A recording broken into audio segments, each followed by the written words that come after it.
Hello my dear student.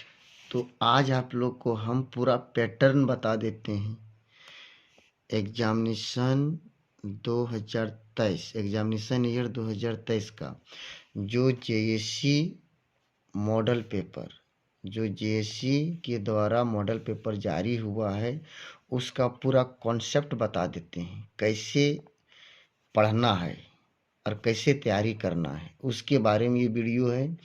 एक बार video को ज़रूर देख लें और पूरा समझ लें, क्योंकि पूरा पढ़ने से आपको कुछ मिलने नहीं जा रहा है। लेकिन जो मॉडल पेपर जेएससी के द्वारा जारी हुआ है, अगर यदि उस पैटर्न को फॉलो करोगे तो सबसे अधिक नंबर लाने का चांसेस बनेगा। तो full syllabus topic wise discussion होगा। मैथ का है, किसका? सब्जेक्टिव के लिए। ऑब्जेक्टिव के लिए भी अलग वीडियो से बनाएंगे, ये सब्जेक्टिव के लिए। सेक्शन ए से 2 मार्क्स 2 नंबर का क्वेश्चन पूछेगा। कितना नंबर का? 2 नंबर का। उसमें से total number of question 7, answer any 5 question. Total question रहेगा 7, उसमें से कोई भी 5 क्वेश्चन बनाना रहेगा, कोई भी 5। तो टोटल क्वेश्चन कितना है? 7, बनाना कितना है? 5। तो एक क्वेश्चन पूछेगा 2 नंबर का, टोटल बनाना है हम लोग को 5, तो आ गया टोटल कितना? 10 नंबर। मतलब सेक्शन ए से 10 नंबर का क्वेश्चन पूछेगा। ये क्लियर हुआ? ये भी हम सेक्शन ए, सेक्शन बी के बारे में डिस्कशन कर रहे हैं। उसके बाद टॉपिक वाइज क्या पढ़ना और क्या छोड़ना है सो बताएंगे। सेक्शन बी से 3 नंबर का क्वेश्चन पूछेगा, एक क्वेश्चन 3 नंबर का। इसमें भी पैटर्न वही फॉलो किया है कि टोटल नंबर ऑफ क्वेश्चन 7 है, आंसर एनी 5 क्वेश्चन। 7 में से 5 क्वेश्चन का आंसर देना है, कोई भी। तो उसमें से एक क्वेश्चन 3 नंबर रहेगा, बनाना 5 है, तो टोटल आ जाएगा 15। तो सेक्शन बी से टोटल क्वेश्चन की टोटल नंबर कितना आ गया? 15। टोटल क्वेश्चन बनाना है 5 और ये क्वेश्चन 3 नंबर का। चलो अब देखते हैं सेक्शन सी पार्ट में हम लोग। एक क्वेश्चन 5 नंबर पूछेगा, उसमें से टोटल नंबर ऑफ क्वेश्चन कितना आएगा? 5। Answer any 3 question. 5 क्वेश्चन में 3 क्वेश्चन बनाना है सेक्शन सी में, और एक क्वेश्चन 5 नंबर का पूछेगा, तो टोटल हो जाएगा नंबर यहाँ 15। तो सेक्शन बी से 15 नंबर का क्वेश्चन, सेक्शन सी से 15 नंबर और सेक्शन ए से 10 नंबर, टोटल हुआ 40 नंबर। ये पैटर्न फॉलो करेगा। अब हम लोग को पढ़ना कैसी है उसके बारे में ध्यान देना है। क्या चीज़ पढ़ने से ज़्यादा नंबर मिलेगा और क्या छोड़ने से कम होगा, तो यहीं डिसाइड कर लेना है। स्टूडेंट लोग इसी में बझे रहते हैं, वो कन्फ्यूजन रहता है उसको कि क्या पढ़ें और क्या ना पढ़ें। तो हम इस वीडियो में चर्चा करने वाले हैं क्या पढ़ना है और क्या छोड़ना है। जो जेएससी मॉडल पेपर जारी किया है उस पैटर्न को फॉलो करें, उसके अनुसार हम अब टॉपिक वाइज डिटेल करने जा रहे हैं।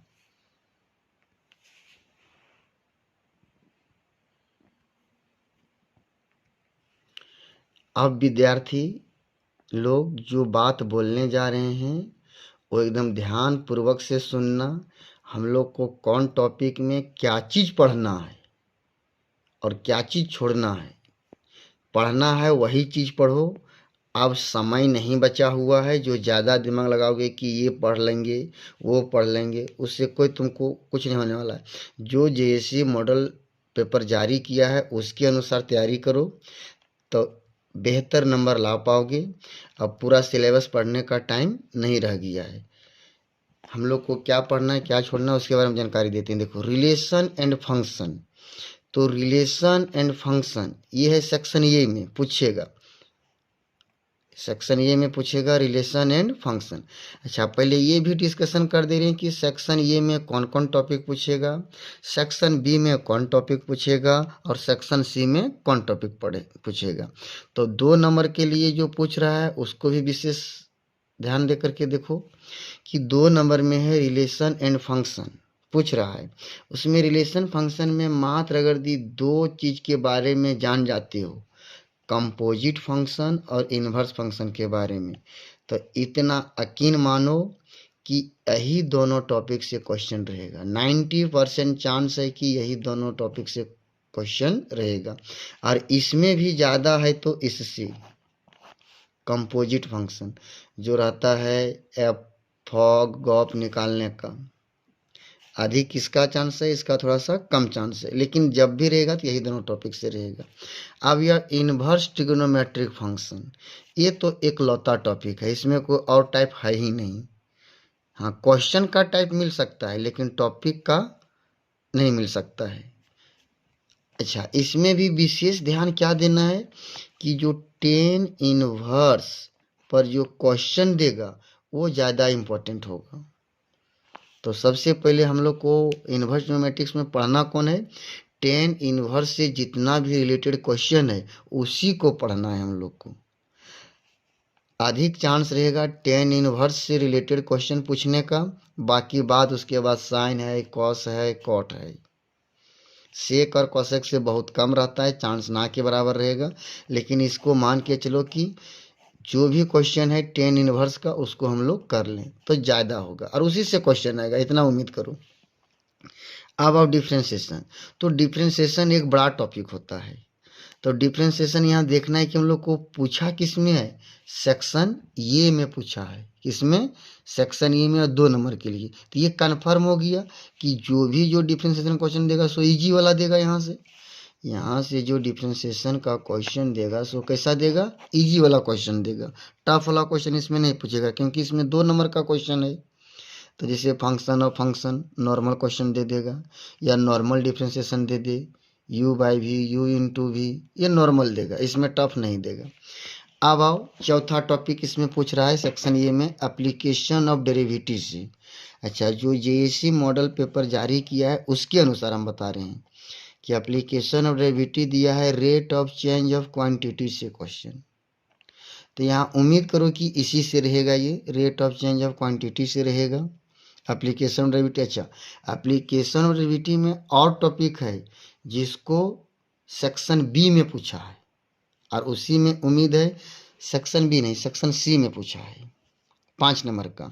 तो हो सकता है, ये नहीं कहा जा सकता है कि इसको 3 नंबर में भी पूछ सकता है rate of change of quantity को, लेकिन rate of change of quantity application derivative 3 number में दिया नहीं है, तो पूछने का उम्मीद सेक्शन बी में मत रखो, ये सेक्शन ए में ही पूछेगा, और जो भी उम्मीद होगा सो आप सेक्शन सी में।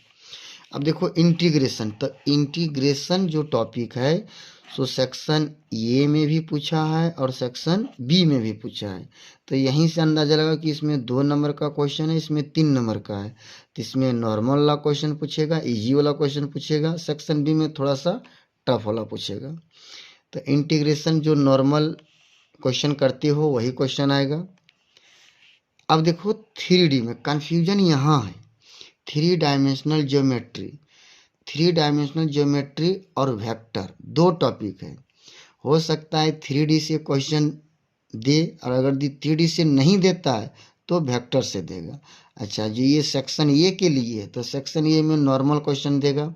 अधिक चांस रखना डायरेक्शन कोसाइन, डायरेक्शन रेशियो से क्वेश्चन रहेगा 3D से, और वेक्टर से नॉर्मल क्वेश्चन रहेगा, जैसे डॉट प्रोडक्ट, क्रॉस प्रोडक्ट, जो इजी रहेगा वो देगा क्योंकि सेक्शन ए के लिए है। और 3D और वेक्टर, 3D तो तीनों सेक्शन में पूछा है, सेक्शन ए में, सेक्शन बी में, सेक्शन सी में, लेकिन यहाँ उम्मीद हो सकता है अगर 3D नहीं देगा तो वेक्टर आ सकता है। चलो अब प्रोबेबिलिटी, 7वां प्रोबेबिलिटी से क्वेश्चन है। प्रोबेबिलिटी से क्वेश्चन पूरा मत पढ़ना, एक कंडीशनल प्रोबेबिलिटी को पढ़ लो, उम्मीद करो कि इसी से क्वेश्चन देगा। अधिक चांस है कंडीशनल प्रोबेबिलिटी, तो इसको पढ़ने मत को छोड़ना, इसको 100% सबको पढ़ना है। ये जो मल्टीप्लिकेशन थ्योरम ऑन जो प्रोबेबिलिटी से इससे बहुत कम चांस रहेगा। अगर यदि ये जानती हो तो ये तो ऑटोमेटिक जानो ही जानोगे, लेकिन चांसेस रहेगा किससे, कंडीशनल प्रोबेबिलिटी से। इसको नहीं भी पढ़ सकते हो तो काम चल जाएगा। तो हम लोग को प्रोबेबिलिटी में 2 नंबर के लिए किसको तैयारी करना है? कंडीशनल प्रोबेबिलिटी को। अब हम लोग देखते हैं, अब हम लोग आते हैं सेक्शन बी में। सेक्शन बी में 3 नंबर का क्वेश्चन पूछेगा, 3 मार्क्स। उसमें टॉपिक कौन कौन है सो ध्यान दो। टॉपिक है डिटर्मिनेंट्स, कंटिन्यूटी, इंटीग्रेशन, इंटीग्रेशन के बाद differential equation, vector, probability. 6 topic है। अब 6 टॉपिक में क्या पढ़ना है क्या छोड़ना है, एक एक करके डिस्कशन करते हैं हम लोग। देखो पहला टॉपिक क्या है हम लोग का? डिटर्मिनेंट्स। क्या है? डिटर्मिनेंट्स। तो डिटर्मिनेंट्स एक लौता टॉपिक है, जो प्रूव करने वाला रहता है उसको पढ़ लो, 100% ये क्वेश्चन देना ही देना है। तो डिटर्मिनेंट सोचो कि एक लौता टॉपिक है, इसमें कोई ए और टॉपिक नहीं है। कंटिन्यूटी, कंटिन्यूटी भी एक लौता टॉपिक है। या तो पूछेगा कंटिन्यूअस, डिसकंटिन्यूअस या फिर वैल्यू निकालने के लिए। तो ये सब एक ही टॉपिक माना जाता है, इसमें कोई टाइप्स नहीं है। जैसे भी बता रहे थे ना कि रिलेशन फंक्शन में कंपोजिट फंक्शन से देगा या इन्वर्स से देगा, लेकिन इसमें वैसा कोई नहीं। अब देखो यहीं इंटीग्रेशन में, अब इंटीग्रेशन में हम लोग को कन्फ्यूजन है कि क्वेश्चन कहाँ से पूछेगा। उतना ज़्यादा डिटेल सिलेबस है तो क्वेश्चन कहाँ से पूछेगा, विशेष ध्यान देना है। देखो यहाँ इंटीग्रेशन जब पढ़ने जाओगे तो यहाँ कन्फ्यूजन होगा कि इनडिफिनिट से क्वेश्चन देगा कि डिफिनिट से क्वेश्चन देगा। तो इनडिफिनिट भी पढ़ना है, डिफिनिट भी पढ़ना है, लेकिन ये दोनों टॉपिक में मात्र वही इकलौता है, उसी से काम हो जाएगा। इंटीग्रेशन के लिए इतना मान के चलो इसमें कि जो एनसीईआरटी में एक्सरसाइज 7.11 दिया है उससे ये क्वेश्चन पूछेगा, फिक्स है। तो हम लोग को देखो विशेष ध्यान देना इंटीग्रेशन में एक्सरसाइज 7.11 को, उससे एक क्वेश्चन फिक्स। अब जो बच गया ये क्वेश्चन सो पूछेगा इनडिफिनिट इंटीग्रल से। अब इनडिफिनिट इंटीग्रल में तो बहुत सारा पढ़ना है। उसमें क्या क्या पढ़ना है हम लोग को? उसमें हम लोग को पढ़ना है सबसे पहले जो इम्पोर्टेंट टॉपिक है पार्शियल फ्रैक्शन, पार्शियल फ्रैक्शन पढ़ना है, बाय पार्ट्स, बाय पार्ट्स। ये दोनों जो टॉपिक है और टॉपिक है और है स्पेशल इंटीग्रल, इंटीग्रल और सारा टॉपिक है। एक स्पेशल इंटीग्रल हो गया, पार्शियल फ्रैक्शन हो गया, बाय पार्ट्स हो गया, सब्स्टिट्यूशन रूल इसी में लागू होगा। तो इसमें से 2 टॉपिक इम्पोर्टेंट माना जाता है, वो पार्शियल फ्रैक्शन और एक तो बाय पार्ट्स। तो पार्शियल फ्रैक्शन बाय पार्ट्स कर लोगे किसमें? इनडिफिनिट इंटीग्रल में क्वेश्चन अगर दी पूछने का चांस रहेगा तो पार्शियल फ्रैक्शन और बाय पार्ट्स। सब्स्टिट्यूशन रूल तो हर जगह लागू कर सकते हो, बाय पार्ट्स में भी लागू होता है, उसमें भी लागू होता है। तो ये दोनों टॉपिक कर लोगे और इसको पढ़ने के लिए इतना फिक्स मान के चलो 90% से अधिक चांस रहेगा कि 7.11 एक्सरसाइज से एक क्वेश्चन देगा। और इनडिफिनिट के लिए ये दोनों को फॉलो करोगे, ज़्यादातर ये दोनों को फॉलो करो, काम बन जाएगा। अब आओ डिफरेंशियल इक्वेशन, और ये हम लोग डिस्कशन कर रहे हैं सेक्शन बी का 3 नंबर के लिए। डिफरेंशियल इक्वेशन जब पढ़ने जाओगे तो ये दोनों टॉपिक पर ध्यान दोगे, होमोजेनियस डिफरेंशियल इक्वेशन और लीनियर डिफरेंशियल इक्वेशन। क्वेश्चन पूछने का चांसेस रहेगा। होमोजेनियस डिफरेंशियल इक्वेशन में सेपरेशन ऑफ वेरिएबल भी आ जाएगा, सेपरेबल वेरिएबल का क्वेश्चन आ जाएगा। लीनियर डिफरेंशियल इक्वेशन जो पढ़े हो उसके अनुसार जवाब देना है। तो इसमें अधिक चांस किसका रहेगा? होमोजेनियस का रहेगा कि लीनियर का रहेगा? तो अधिक चांस 50-50 रहेगा। इसका भी 50 चांस है, इसका भी 50 चांस है, क्योंकि दोनों टॉपिक इम्पोर्टेंट है। तो इसका 50, तो इसको भी जानना है और इसको भी जानना है। अब आओ वेक्टर में, अगर यदि वेक्टर टॉपिक से क्वेश्चन उठाएगा तो कौन सा टॉपिक से उठाएगा?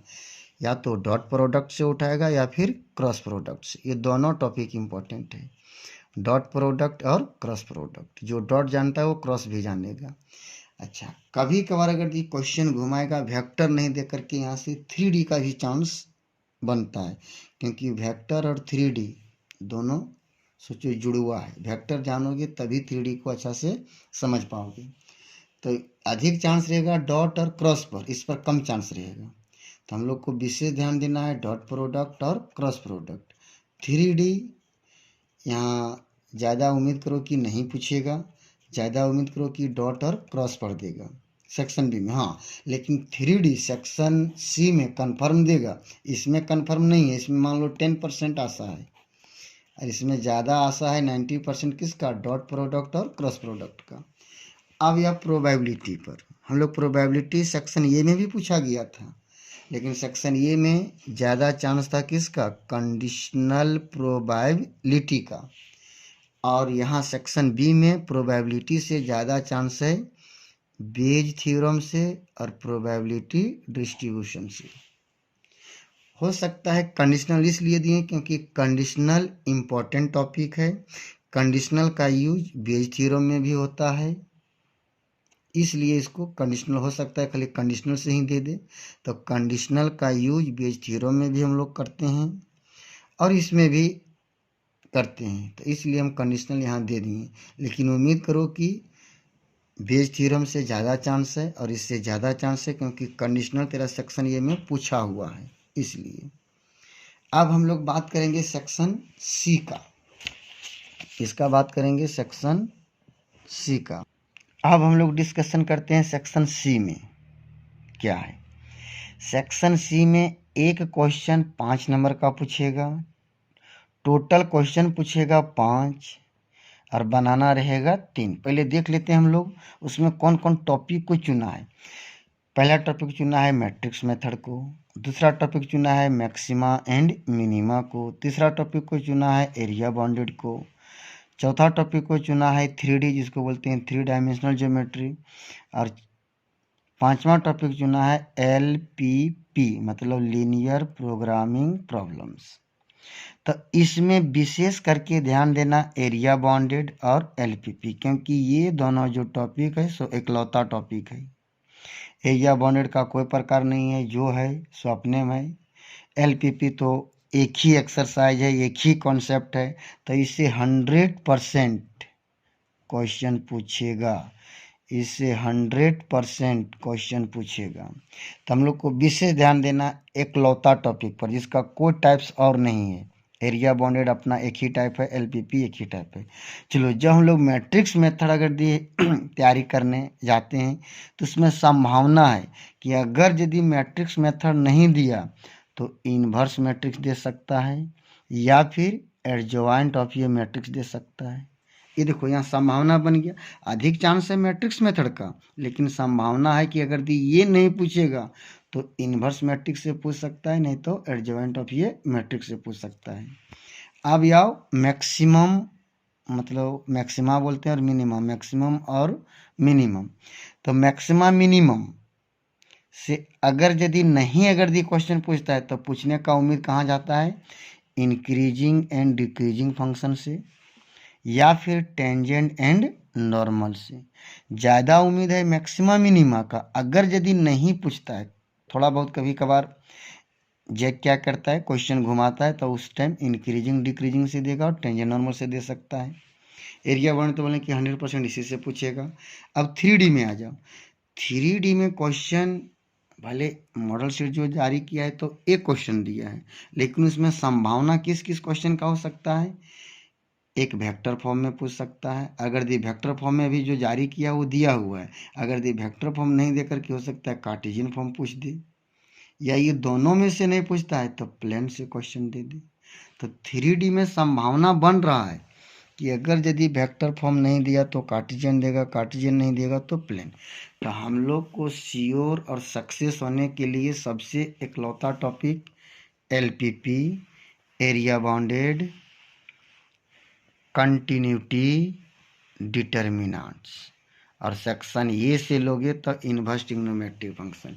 5 टॉपिक है जो एकलौता टॉपिक है जिसको विशेष ध्यान देना। हम टाइप्स बता दिए कि अगर यदि ये नहीं पूछेगा तो उसमें ये पूछने का संभावना है, तो विशेष ध्यान देना कि जो पूछने वाला है उस पर। और अगर यदि कोई सिर्फ मैट्रिक्स मेथड पर डिपेंड रहता है तो वो गलत बात है। तो ये विशेष मैट्रिक्स मेथड तो सबको पढ़ना है, लेकिन उसके साथ में ये भी क्वेश्चन कर लेना और इससे भी रिलेटेड क्वेश्चन कर लेना। तो हम सेक्शन ए का जो मॉडल सेट का है वो हम वीडियो अपलोड कर दिए हैं। सेक्शन बी का अब नेक्स्ट पार्ट में अपलोड कर देंगे। उम्मीद करते हैं कि आप लोग समझ गए होंगे। तो चैनल को सब्सक्राइब और वीडियो को लाइक कर दें। जय हिंद।